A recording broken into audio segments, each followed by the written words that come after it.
I'm Dwayne Brummett. He's Ali Alberigo, and this is the School Owner Talk podcast.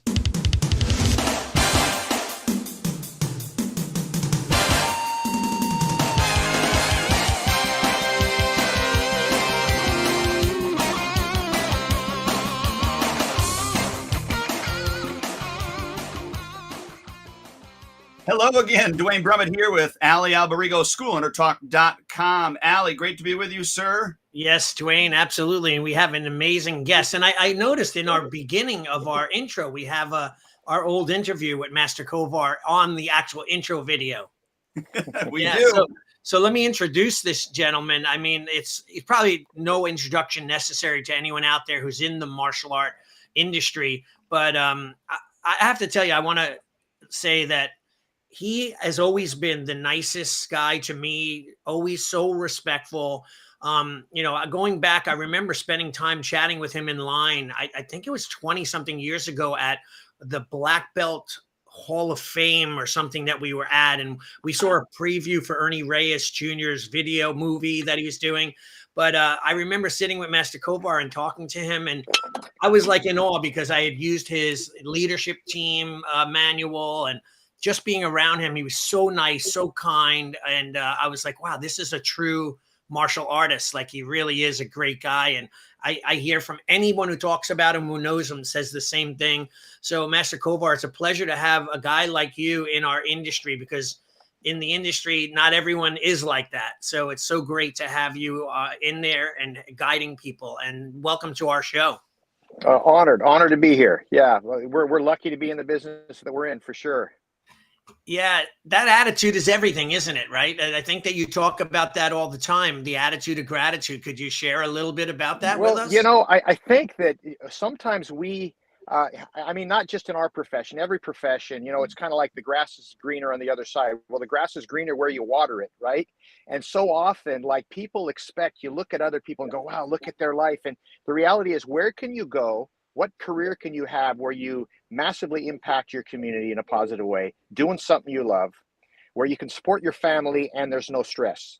It doesn't exist, meaning there's going to be stress. It's going to be hard work. And so I think one of the things that we just have to do is just be mindful of kind of keeping our purpose clear. And for me, what that means is that, man, I'm sure you guys have experienced burnout before. I certainly have. But usually that happens when you lose sight of your vision. Now, some other things too, like maybe you're not sleeping right or exercising like you should, or kind of your lifestyle is maybe out of balance. But the other thing is, we just forget about the impact that we have. And for me, I start, like, literally every day when I go into my dojo, I put my key in the door. Our setup is, our headquarters school is also where our main school is, also where we have our corporate office and whatnot. So when I go in there, I'm often the first guy there. And I'll put the key in the door and I'll take a second and just kind of remember how cool it was, because it's a big building and I own the building. And, when I first got it, I remember how cool is this, right? It's so easy to forget that. And then I'll wander through the school, and I do this consciously. I got to say, every now and then when something comes up, I get it done maybe 4 out of 5 days, put it that way. And I'll go through every room in the school and I'll just try to take it in and remember how good it felt to open this place up, and the memories that I've had there, and the impact that this school has had on so many people. And all of a sudden, when I sit down at my desk to deal with the challenges that are surely going to come my way, they're a lot more easy to swallow, because I'm kind of coming in from the right mindset. That's great advice. That's sage advice. Amazing. Yeah, we could actually end now and everybody just go and do that. I mean, no, seriously, because like you said, we all experience that burnout, and it's taken our eye off of our purpose is one of the primary reasons. So I appreciate you saying that. I've never found that I burned out from the martial arts side, teaching and training and that stuff. I've always burned out from the business side. It was always that parent that wrote a bad review, or the person who didn't pay and, said, hey, I had a person recently, you're all about the money. I said, well, you're 2 months behind on your tuition. Is there any way we could get that up to date? All you care about is the money. I'm pulling my kid out. And I go, okay, I understand. It wasn't really about that. It was about them not having the money. And I tried to give them a gratis and a gift for a few months, but they wanted to make me the bad guy. But those are the things that have always sure. wore heavily on me. Any suggestions on that? Like, how do you get over that stuff? Yeah, well, you know what? It's such a great, it's such a great, question to talk about, and it's something we all work through. But it's not the event that affects us; it's how we respond to the event, right? Right. And I love this quote by Plato, and it's attributed, I believe, to Plato. It's "Be kind with whom you meet, for they are fighting a hard battle." And the concept is this guy that's in your face, he's got issues. It's really not about you. You know what I'm saying? Like here would be the example. Let's imagine that we're driving in traffic and you cut me off. Okay. Scenario number one, my dog just died. My wife left me and I lost my job and you cut me off in traffic. I probably handle the situation differently than if I just won the $10 million lottery. Right. But you don't know the difference. You just know one way I was gracious, the other way I gave you an interesting hand gesture, right? Yeah. And so when the guy spews negativity my way, and by the way, I'm not an expert at this at all. This is something that that I don't enjoy, but I always try to think, wow, they're having a bad day. Man, the guy must be. And somehow that gets me to you kind of deflect it. I remember as a kid hearing, "I'm rubber, you're glue. Whatever you say bounces off me and sticks to you." Yep. Pretty good advice, man. You know what I'm saying? It's like you just go, wow, they're having a bad day, and do my best not to accept that negativity, you know, and then just move on. And then I don't know, man, I'm sure it's in every profession, but I'm sure it wouldn't take too much for you guys to find something on social media where someone said something negative about you, right? Right. I know I can find plenty of stuff, but guess what? I don't look for it. How many things have people said bad about you or your school that you never knew they said? Doesn't bother you because you didn't know what happened, right? So in other words, the more ignorant I can be about that, the better off I am, if that makes sense. That makes sense. That's awesome. Yeah, you when you brought up about getting cut off and all that, it reminded me of Zig Ziglar's story with regards to the boy kicking the cat. Like who's kicked your cat? Yes, I forgot all about that story. That's the who's cat. Yeah. Oh, I remember that. I love that story. Yeah. Yes. And quite frankly, I'm just going to say this because Allie gave you a beautiful intro. Is my favorite speaker of all time is Zig Ziglar.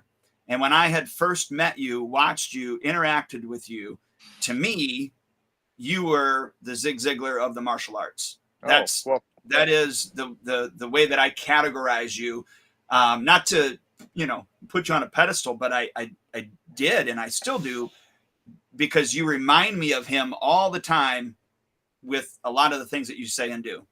Well, thank you for thinking so. It's interesting. I have this a series of, we call them the leadership mindsets, and it's a presentation I'm doing a lot for CEO groups now, kind of outside the martial arts world. And it's kind of my trying to bring martial arts into the mainstream. We've all tried to do this before, but one of the mindsets that I got from Zig is, how he had said, imagine everyone you meet has a sign on their chest that says, "Make me feel important." Well, one of the mindsets that I try to share is that I make others feel important when I'm in their presence. And it's a great reminder. Like that's one of the things. If I can, like, you're interacting it, and the other thing is, man, it can't be.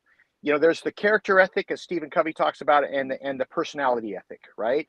And the personality ethic is, we all know someone that can be friendly and they can say and they'll do all the right things, but behind closed doors, they're not that person, right? Sure. Then there's the character ethic. So the bottom line is, you got to. I got to remind myself, you're not being nice because you're trying to get someone. It's just the right way to be. You know what I'm saying? Yes. And by the way, it will come back. It will serve you greatly in your business, but that's not why you do it.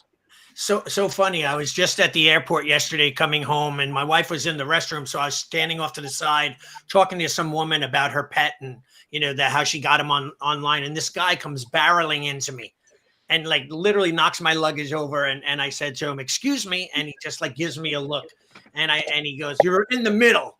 And I go, "But you could have just said, 'Excuse me.'" Right. And like, it's just such a simple act of kindness when you recognize, but people get very defensive, and then they start to act outwardly. They blame you for their mistakes, and that's a common thing that goes on nowadays. Yeah, absolutely. Right. I'm curious. I wanted to throw this out here. Is Allie and I talk about this? I think, I'm not trying to put. I think I said it first, but and Allie agreed. But I think that our industry, the martial arts industry, really is the last line of defense, I think. And what I mean by that is, we're the only industry that really, I believe, teaches character development, leadership. I mean, there's so many skills that we teach and follow through. We have rules. I mean, just all of these things that I think the kids aren't getting nowadays in regular sports like they used to, and or even school. I guess I'm curious, what are your thoughts on that when I say that we're the last line of defense? Well, I think that forgive the reflection there, guys, but I think that we certainly are probably the most conscientious group when it comes to what we give. And let me give you the reason why I think that is that my kids played soccer for years. Both of them played for, from kindergarten through through sixth grade. And they had great coaches. But there was never once when the soccer coach had to say, now don't misuse your soccer on anyone. And because of the nature of what we're teaching is potentially violent, we're teaching dangerous techniques. It really obligates us as martial arts instructors to swing the pendulum to the other side and to stress the importance of control, courtesy, respect, self-control, all the things that don't necessarily, they can happen in other sports, but it's not always a conscious effort on the part of the coaches or teachers. And so I definitely think that we have a unique grasp on that better than most, once again, because of the yin yang balance, because we're teaching, potential violence. That's interesting. I wonder, I've been trying to think more and more these days about why people are not flocking to traditional martial arts versus, let's say, MMA or Krav Maga and other systems like that. And I think it's because there is a heavy load of responsibility, whether it be in the learning of it or, studying and mastering technique, or it's about the respect level and all that. So what do you think about that? Like tradition versus sport martial arts and so on? Yeah, I think that I think you can still, like I look at it, our style, what we teach is pretty progressive, right? But we teach it in a very traditional fashion. It looks very traditional, but the techniques have, we've modified through the years as we're moving along. I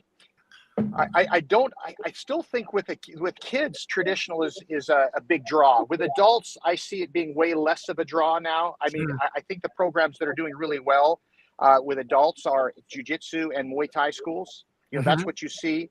There's exceptions with traditional programs because maybe the instructor is super charismatic or he's just got it going on. But in general, we even see it in our schools, is that, our jiu-jitsu program tends to attract way more adults than our other program. Although our other program is pretty progressive, it still looks traditional. Yeah. Interesting. That's a great answer. I appreciate that. So do you want to, let's move on, because I know we'll run out of time real quick because you have so much knowledge. So I know we had talked about a few topics that we could talk about. One is retention. The other one was a little bit about staff development. The other was grassroots marketing, and then multiple locations. That's like 4 hours worth of podcasting right there. So, and I know I'm going to have you on the other podcast this Friday, because I'm sure we'll have way more to cover too over on the spillover. But so talk to us about retention. Maybe give Dwayne and I some insight on what you do and what you think and so on. Well, I think it's really it's the thing that nobody likes to talk or doesn't. People think their retention is great. Don't tell me how to. Well, I once students enroll in my school, they never quit. I don't have to worry about that. Just tell me how to get new members. You guys both know what I'm talking about because you hear it all the time as well. Yes. But the reality is retention is like, I think the key to it's still a great time to be in the martial arts industry. But the difference between now and like back in the 90s is you could be mediocre in the 90s and still make a good living teaching martial arts. Anymore, you can't. You got to be good, and the difference is the retention is what really makes that work. And so what are some things you can do for retention? First and foremost, I think there's three things at the very beginning that we need to get new members focusing on. If we can get our new members to do these three things at first, then we're going to set them up for success. And the first one is get them in a habit of coming to class. And this is what I mean by that. We are all familiar with how to do DNS calls. And, but the bottom line is if you only do your calls, like let's say every Friday you do your DNS calls and you got a brand new member and they enrolled on a Monday, they didn't show up on Wednesday, they don't get a call on Friday because they were in Monday. It Right. might be a week and a half before they get a call. So with new members, the sooner you can reach out to them. Like imagine if I'm supposed to come in on Mondays and Wednesdays at 6 o'clock, and at 5 after 6, I'm not there. I get a text from my instructor saying, "Hey, you missed class today. Can you make it up tomorrow?" Then you're going to help them get in the habit, because most people don't quit their program because they lost interest. They quit their program at the beginning because they never developed the habit of coming to class. They're already doing something Mondays and Wednesdays at 6 o'clock. It might be just watching Netflix or playing in the backyard or cooking dinner, but they're doing something else, and we have to reestablish that habit. So that's number one. Number two is we have to help them develop what I call a white belt moment. That's that moment that you both have, that we all had. Maybe we had more than one, where we think, man, I love this stuff. I love this martial arts. How soon can we get people to really have that aha, that buy-in, that this is for me, right? That's number two. And number three is get our students thinking long-term. And that is that's why, that's the original intention behind the Black Belt Club. Whether you do a Black Belt Club or not is really secondary to the fact that, are you programming? Are you planting seeds for long-term training out of the gate? And I think this is especially important with the post-COVID parent.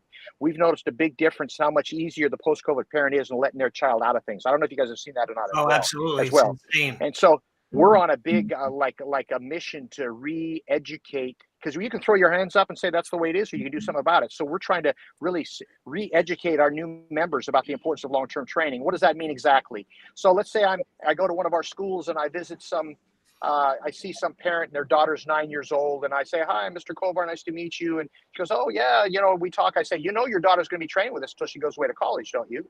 That's just something that's going to roll off my tongue.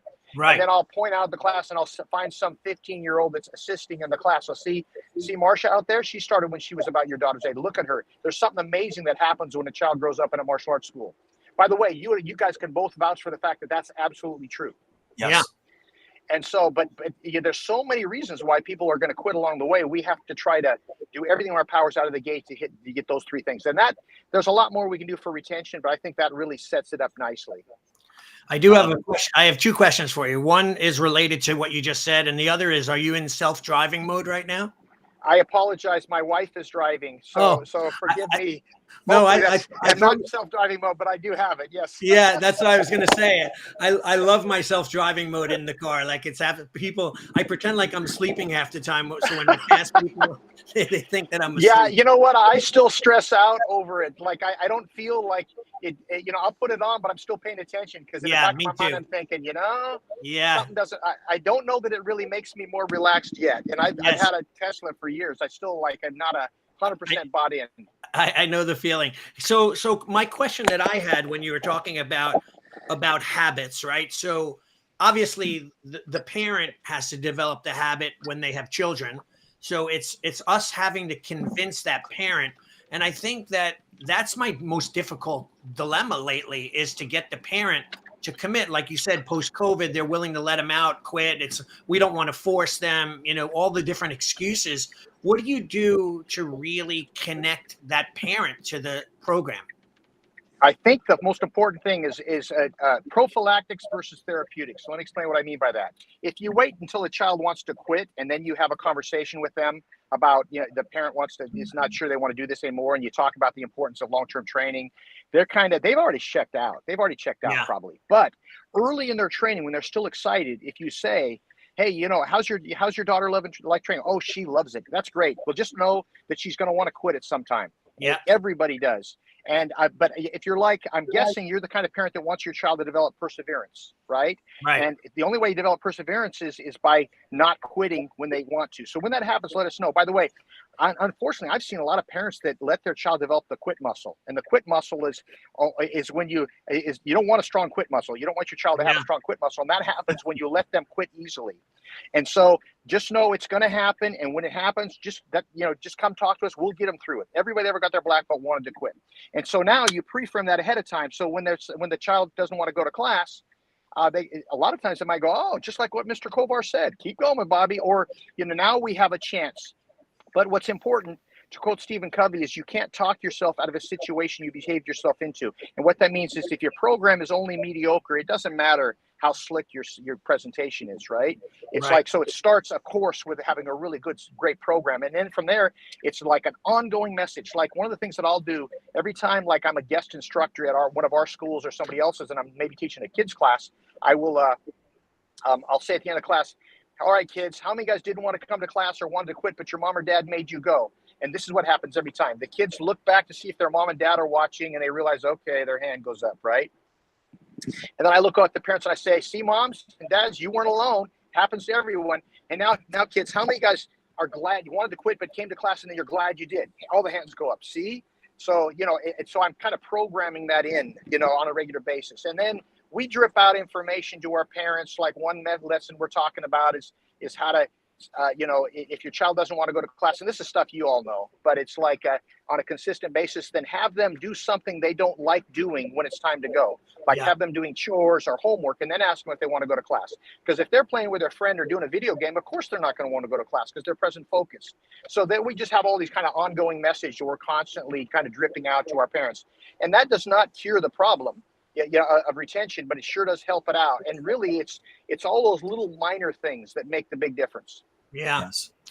That's incredible. Yeah, those are such. I've been open for 33 years this year, and it's still the same struggle since I started. And although the new generation of parents and students are much more difficult than they ever were, and I've seen it declining as the years go by, as far as dedication and commitment and grit, and it's amazing. I'm really blown away by what we have to deal with on a regular basis just to keep people happy and engaged. Yeah, but no doubt. I love that you said the term that you use, that you don't want a strong quit muscle. I mean, I actually wrote it down on a paper. I'm going to quote it later and put it up on, of course, David Sensei Dave Kovar's quote. But it's it's incredible. So, Dwayne, any questions on some of the other topics?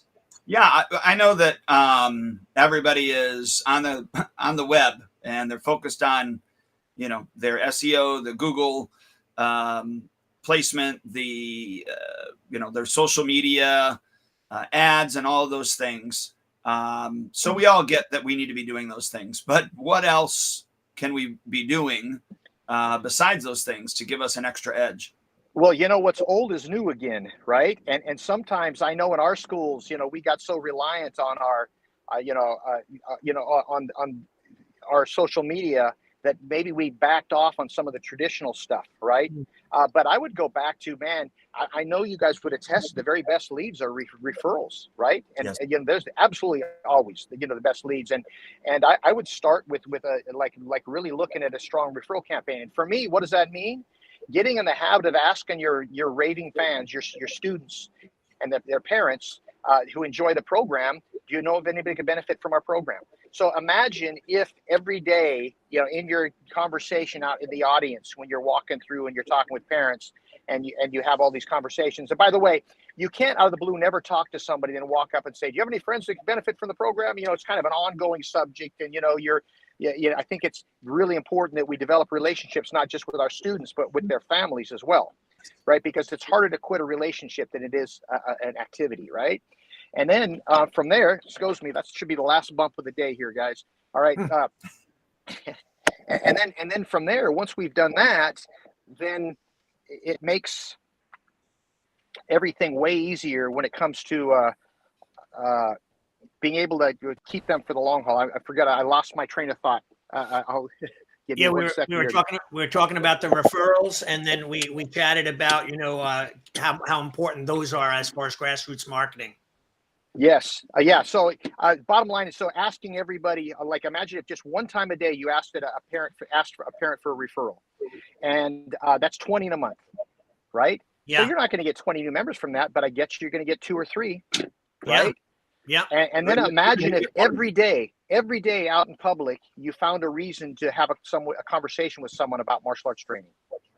And you guys have both done it. You've been somewhere and someone saw your T-shirt, they asked you a question. Next thing you know, you're passing out a business card, right? But imagine if every day you went out of your way. You guys know who Solomon Brenner is. Solomon Brenner runs a chain of schools in Philadelphia. Yeah. And the guy, they've got like 30 locations now. And I go out to his place, probably 3 times a year and work with the team a little bit. And they're on fire, man. They're doing it. But a few months ago, I'm with him and we're having lunch at a Chipotle, and he goes, "Oh, wait a minute." And he walks out back to his car and he comes back in, and he's not doing this to impress me. Okay. He saw a bunch of families with kids and he starts passing out guest passes to everybody in the Chipotle. And this is a guy that's really successful, that's been doing this a long time, that has multi schools, but he's not above doing that. You know what I'm saying? So imagine if you had one conversation every day. Okay, you had 20 conversations a month. You're not going to get 20 new members, but you're going to get 1 or 2. You know what I'm saying? And so it's that, and then of course the classics: buddy days, birthday parties, belt promotions, all those things that we've all had success with, that aren't sexy, but man, they work. They work. Yeah. Well, we did. I was just going to mention that, Dwayne. Go. Yeah, tell them. So a couple of years ago, this was right before COVID, but we didn't do it because COVID hit. But my head instructor at our main location, he had talked about a martial arts appreciation day. And I said, and in the whole conversation, we made it bigger than that. So we made it a martial arts appreciation month, and we called it International Martial Arts Appreciation Month. Fictitious, but we did it. And we launched it last year, was our first one. This year was our second one. But basically, the whole premise was the whole month we're celebrating the martial arts. So all the mat chats at the end of every class are little snippets on different martial arts heroes that our instructors have and who they are in the martial arts and why, that person was important to them. And then from there, we did like social media videos. So all of the instructors created their own appreciation videos for the martial arts. And of course we launched that. And then we did a contest for our own students. And then of course they would be entered in to win. And then we put those on all of our social media channels as well. All of that to say, we created a whole event to have a buddy week. That's all it was. And then the first year we ran it, I think we had, what did I say, Allie? Like 70. Yeah, like 70 people come in. We killed it this last year. We had over 160 people come in that whole week to do basically a buddy week. And then to Allie, this was Allie's, he said, why don't you make a t-shirt, get sponsors, give free t-shirts out to everybody. So we did all of that. It was amazing. And we got, I think we signed up 14 people just from that event. I'm still signing people up from it. And by the way, the t-shirt was a big deal. That really got, because there was more effort for their work, bringing a friend in. Now they got a shirt and a shirt for their friend. So that really worked. And it didn't cost us a penny. In fact, I made money, a profit on making my t-shirts because I had so many sponsors and they paid for the shirt plus some. So it really I didn't do that good. I spent about $300 on the t-shirts, but that's all right. Yeah, I made about $1,000 on the shirt itself, and I still have tons left. But that's to your point, is that's the old school stuff. We just spun it in a different way because everything's event oriented now. So everything's got to be an event. So by the way, what month do you do that on? We did that in September. So you ought to, if you haven't, you ought to get the other people. I mean, we should make that something. That's pretty cool. That's pretty cool. I love that. Like let's make it official on a bigger scale. I think that's a great idea. Yeah. See, that's exactly, that's taken the old event, but giving it a new life to it. I love it. So Sensei, we've spoke a little bit about retention, a little bit about grassroots marketing, and now let's talk about, I guess the next would be for like somebody who's looking to open additional locations. I know that was my dream. At one point I had 6 schools locally, 4 or 5 out of the country. And then I kind of scaled back a little, but I know a lot of people want to expand and grow. Any advice for those people? Turn and run. No, I'm kidding. I'm sorry. I just dropped. I've been playing fiddle. My forgive me, guys, for the close up there. I dropped one of my. My ears never have fit right with these things, man. Same thing with me. I don't know. When I'm eating and moving my jaw, my headphones are always falling out. Yeah, I usually have the little clips, but I forgot them. Anyway, so I'm just kidding. Having more than one location is great. My company owns 8. We have soon to be 9 licensed locations. But honestly, I would be happy just having one school, lean and mean in the trenches. I like that lifestyle. And so if you're going to open multiple locations, there's 4 things you got to have. Okay. Number one, you have to be financially solvent enough to do so. What does that mean exactly? It costs a lot of money to open a martial arts school. I mean, it all varies. Certainly I've opened up martial arts schools on a shoestring, right? Where I found some facility and that, was already laid out and I was able to go in and throw some mats down and be in business. But really, we budget $120K to open up a new school. And that's not being unrealistic at all. Okay. Plus, then it's going to take a while to get to break even point. By the way, if you're the guy that owns it and you had no other opportunity or other option to get it to break even in 3 months, guess what? You'll probably do it. But when you're have a layer under you doing it, they're going to work hard, but they're not going to work as hard, if that makes sense. Yeah. And it's going to take a little longer. So, it could take up to a year to get to break even, hopefully faster than that. So you have to be financially able to do that. That's number one. Number two is you have to have the team. And what do I mean by that? You can't say, hey, my brother-in-law, Bob, is going to run location 2 and I'm in location number 1. And that's how we're going to work it. It never friggin' works. Brother-in-law, Bob, ends up, falling in love with his, somebody else, leaving his wife and moving to Florida, and you're out of business. Now you're running 2 locations. So you've got to be able to take yourself out of the equation. You can be at any location you want as much as you like, but you can't have to be. Okay. Right. So you really need to be out of the equation. And that's number 2. Number 3 is that you really have to have a great lease. So, that, and in we attempted a national expansion that didn't work very well. We lost a lot of money in the process. And one of the things that we did is we weren't stingy with our lease negotiations as we could have been. So it has to be, a great location for a great price. Okay. And that doesn't mean you're not paying. Like, we have some top dollar spaces, but the top dollar spaces are smaller locations to where it's in a great area and we're paying a little more for, a smaller footprint. And so that's 3. Number 4 is that you have to want to do it. You have to have the right mindset. And so if you don't have all 4 of those things, forget about it. And it's usually the staff development piece that people are missing. Okay. Yeah. Well, like you said, if you are out of the equation and you have the staff and the money, then you basically have everything to be able to launch it then, right? Yep. Okay.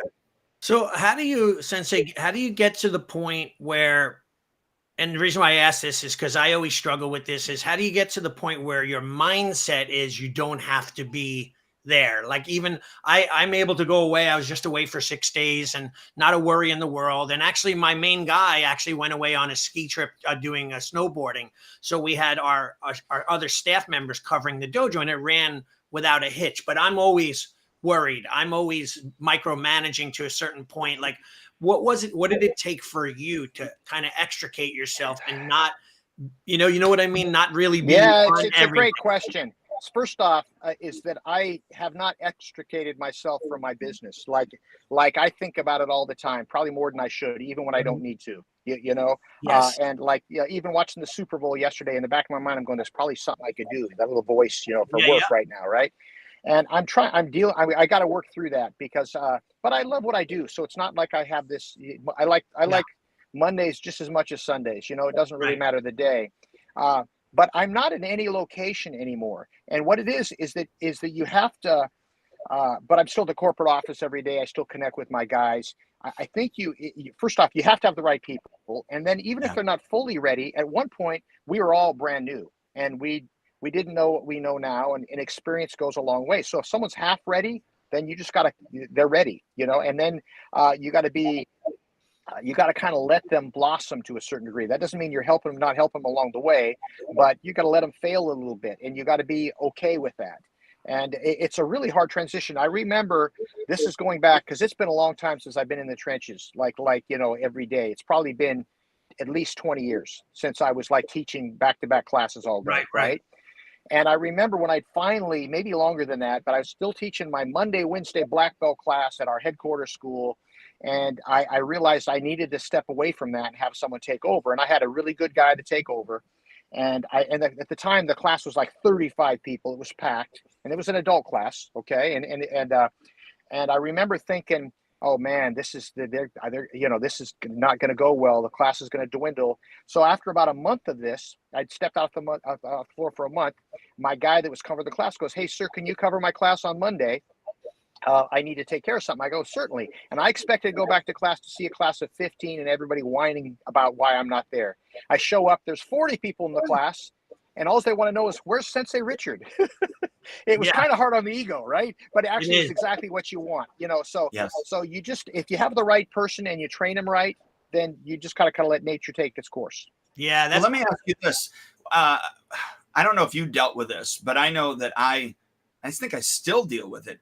Is when I removed myself from the day to day, I go, what is my purpose? Like, what do I do Yeah. now? hmm Did you ever struggle with that? I still do. Okay. Absolutely. I still do. Yes, yes, no doubt. And I think that, you've got to, it's kind of like in your better moments. This is where I spend a lot of time. I don't think there's anything more important than you keeping your center. And that's you at your best, right? It's called, you've all been in flow state, being in the zone, whatever you want to call it, right? And but when you do that, there's a phrase that I heard one time. It's called spontaneous right action, and that means when you're in the right mindset, whatever challenges get thrown your way, you just handle it really well. Yes. Like we saw, if you watched the Super Bowl yesterday, Patrick Mahomes did that yesterday. Like he couldn't do anything wrong, right? If you were watching, I'm not that big of a football fan, but I always watch the playoffs and a few games. It's like he was just totally in this flow state. Well, so where am I getting at about purpose? Is it's kind of like when you're there, and whatever that means, is it a walk in nature, is it meditation, is it martial arts, whatever gets you kind of the right mindset. Uh, that's when I feel like that's when I'll kind of get an intuition as to where I should be spending my time, and that's the voice I listen to versus the one when I'm stressed out or feeling guilty or something like that.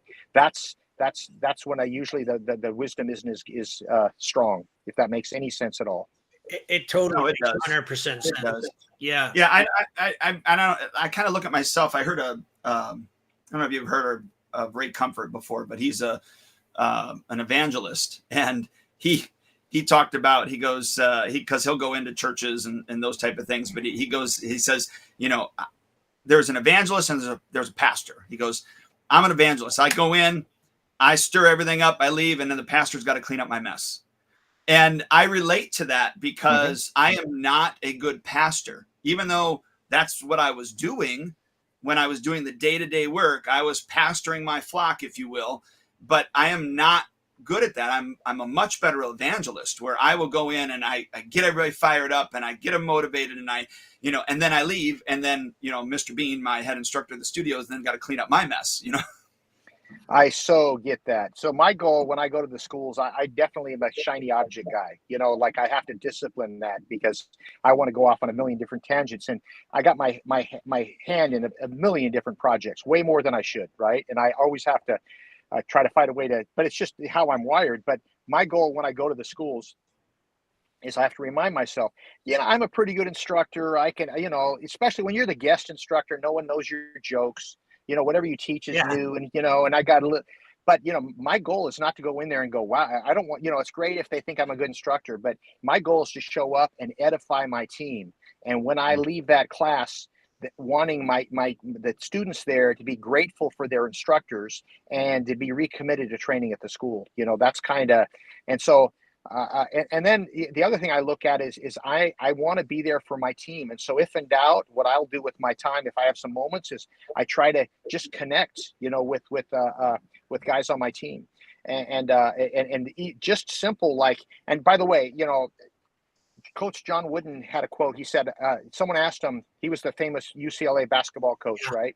And someone said, do you love all your players? Do you like all your players? He goes, I love all my players. Some of them I don't like at all, right? But then he goes on to say, so how do you do such a great job with your players? He goes, I treat everyone the same by treating them differently, meaning what they need. And so, like, I got certain things that I know with my guys, I've been a long time, certain things that motivate them, and certain conversations that work with this person and not with that person. And I try to really kind of be tuned into what my team needs from me. And it might not always be the same thing.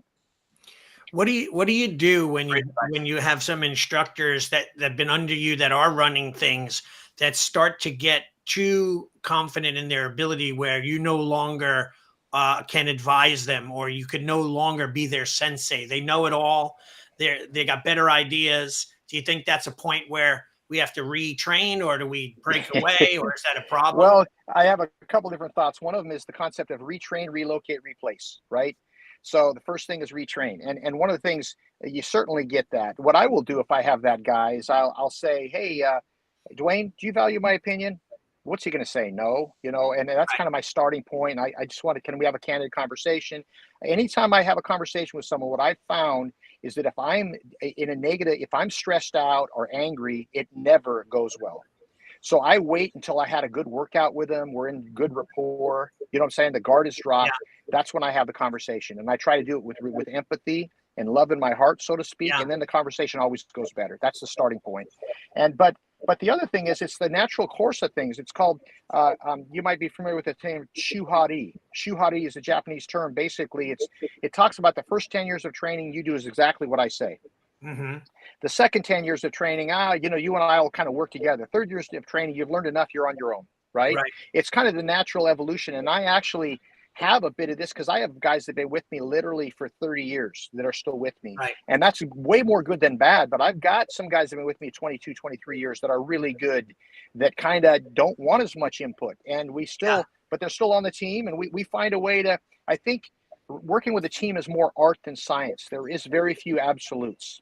You know what I'm saying? It's kind of like you just kind of have to know how to work with people and also be ready to I've got a bunch of guys that have gone on to do their own thing. I have a really good relationship with pretty much all of them. Yeah. And there comes a point when you got to let someone go or let them go, or encourage them to leave. I've romanced a lot of people out the door where, I said, hey, you can stay here and work with me if you'd like, or you can open up your own school. Which would you like to do? Work with me or open up your own school? And so that there comes a time for that. And for the listeners, because some people won't see the video, they'll just hear the audio. When Mr. Kovar was saying that, would you rather work with me? He was shaking his head no, and then would you like to open up your own studio? He's shaking his head yes. So just to clarify that for the listeners. That's awesome. So I had an incident happen. This was a long time ago. I had a gentleman that was the head instructor at one of our schools, and this school is killing it. It's doing amazing. And he's a very personality-driven school, and students love him. And he's doing some stuff that he was going through a rough time, a divorce, and he just wasn't his best self. And it was not working. And there was things happening in the school that couldn't happen. And I also knew, in the state of California, there is a non-competition clause. They're null and void. They're actually illegal. So there's nothing we can do to keep the guy across one of our schools, guys to open up across the street. Absolutely nothing we can do. There's some non-solicitation stuff you can do, but good luck enforcing that. Yeah. Right. It's just you don't want to go down that path. So we've got this situation where I also know it's a very wealthy community, and he's got a lot of people in this school that are very wealthy that would be more than happy to back him in a location. Okay. And so I'm realizing that he's got to go. But if I fire him, it's going to cost. This school at the time had 500 members. If I fire him, I'm going to lose half those members. It's going to cost the business hundreds of thousands of dollars, right? Like initially. Right. So what I did is I had this conversation with him. And I basically said, hey, man, you can stay here. Or you can open up your school. We actually financed his school out of pocket to have his own school, but we were able to control where it was. We put him in a really nice area, but it was 18 miles away from the current member school location. Part of the stipulations, he couldn't solicit new members, and he edified the new instructor coming in. You know what I'm saying? And It worked perfect. It was a blip in the screen. It works great. It was worth, and we put up a big chunk of money to help him. By the way, we got it back. He paid us back over time. And I know I was talking to someone, said, you did what? You have a disgruntled employee and you're financing his location? And but it was the best, what did we pay? $60,000. We got it back, but it was the best $60,000 loan that I've ever given. That's great. Right. Sensei Herb Perez, who just said, better to get rid of the cancer and live your best life. Can't fix disloyalty or incompetence. Master Perez, hello, sir. Yeah. Good. We're running a little bit, like we have 15 minutes left and it's going to go quick. I know we want to talk about an event that you're hosting And then I have one final question, or Dwayne, I don't know if you have another final question, but maybe you could tell us a little bit about this event that you have coming. Yeah. So we've been hosting events for a long time, but we started in 2017. We have these regional events called ProMac, stands for Professional Martial Arts Community, right? And we do one at ProMac on the East Coast, in Texas, and also on the West Coast several a year. And we do one event. It's called ProMac International, and it's going to be hosted in this Sacramento, May 16th, 17th, and 18th. It's very heavy martial arts based. So there's tons of great information when it comes to business, tons of great information when it comes to teaching. And then there's also, you could spend 3 days just doing martial arts training with us with high level guys. And yeah, so if anybody wants to find out more about it, you can go to kovarsystems.com and look for events. Yeah, but it's a great event. We've had a super good turnout the last several years, and anybody that's looking for something, especially now that the Super Show isn't around, right? For the time being, somewhere to go. It's a great event, and I'd love to have you guys attend. So once again, that's May 16th, 17th, and 18th in Sacramento, and you can find that at kovarsystems.com under events. And that's systemswithans.com. Yes. Yeah, I'm gonna post that link right in here in our page in the thread. But if anyone has any questions, I'm sure they could reach you on Messenger on Facebook, or reach out to myself or Dwayne, and we will help get you the information so that people could come. So I know you mentioned what you do there. So do you actually have different tracks, physical Yes. side? People are Yes. training and physically. Then you have the business side as well.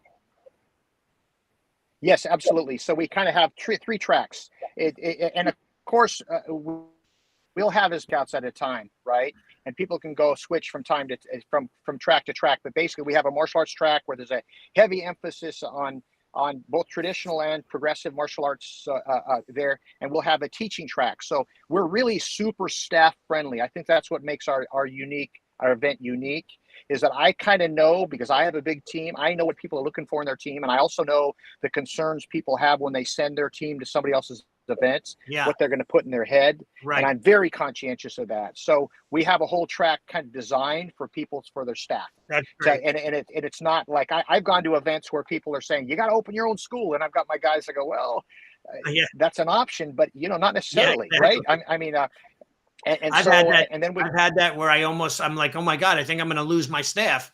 They're going to open up their own location. Exactly. And that's something we're very conscientious of. And then of course we'll have a very strong business track as well. And nice. So it's always been a great event. I got a great team. We have a lot of people from our community that participate, and I don't have the agenda of all the speakers yet. We're still working that up, but it'll be great.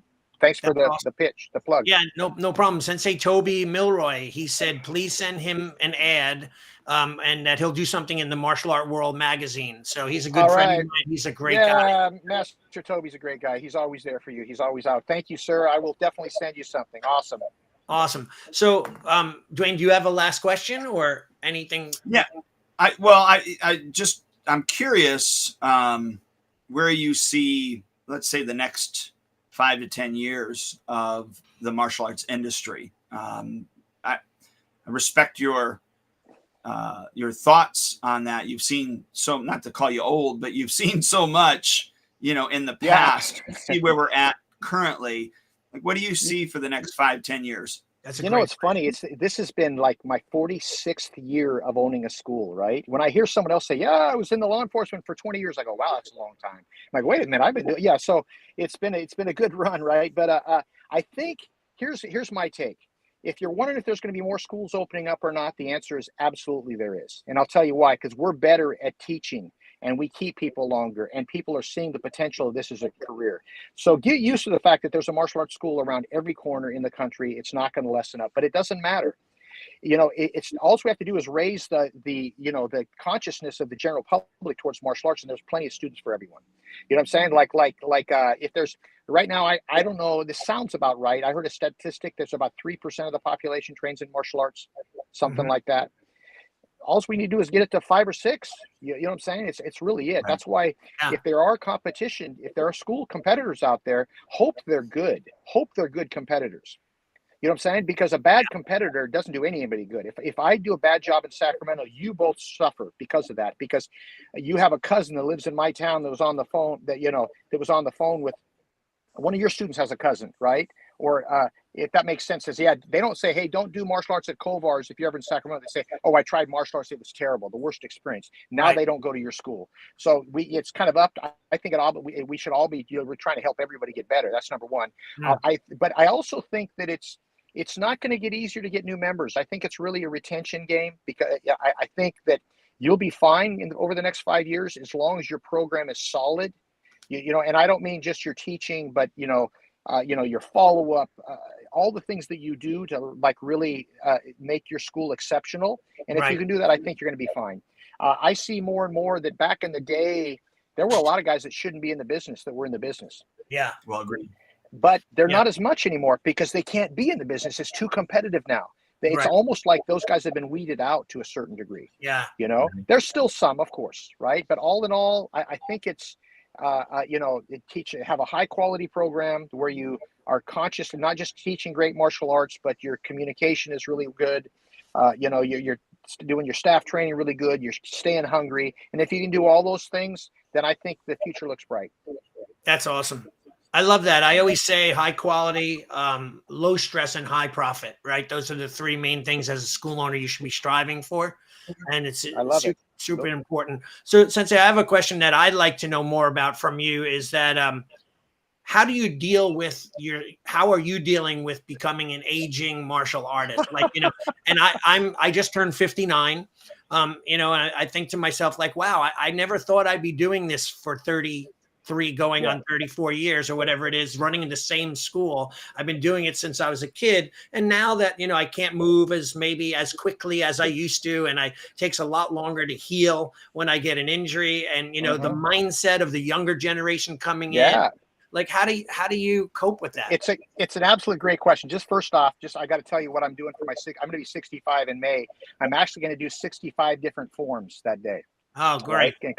Which is about my limit. That's about everything I've learned, but I'm wiping the cobwebs off, and that's because that's a good challenge. But I share that with you because I think part of it is, first off, as far as training goes, for me, it's consistency. I still train, like, literally, I do fitness training pretty much. I might miss 1 or 2 days a month, but otherwise, 7 days a week, I do something. But I never go for the great workout. I go for the good workout.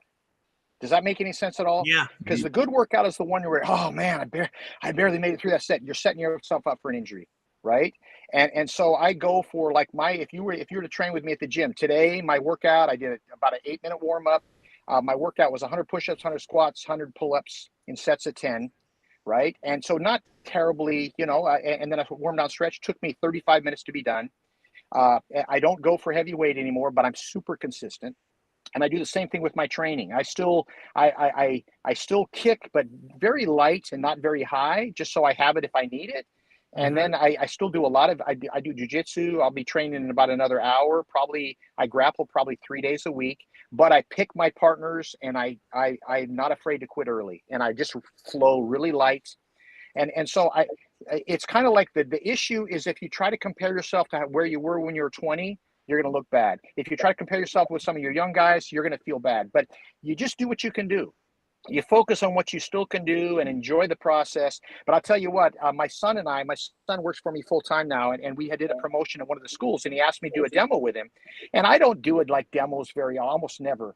And so I'm going to go to a school. I'm just not going to do a demo because it takes me 20 minutes to warm up and, all that kind of good stuff. And I don't feel the desire or the need to. But I go, couldn't you? And we're going to do a jujitsu demo.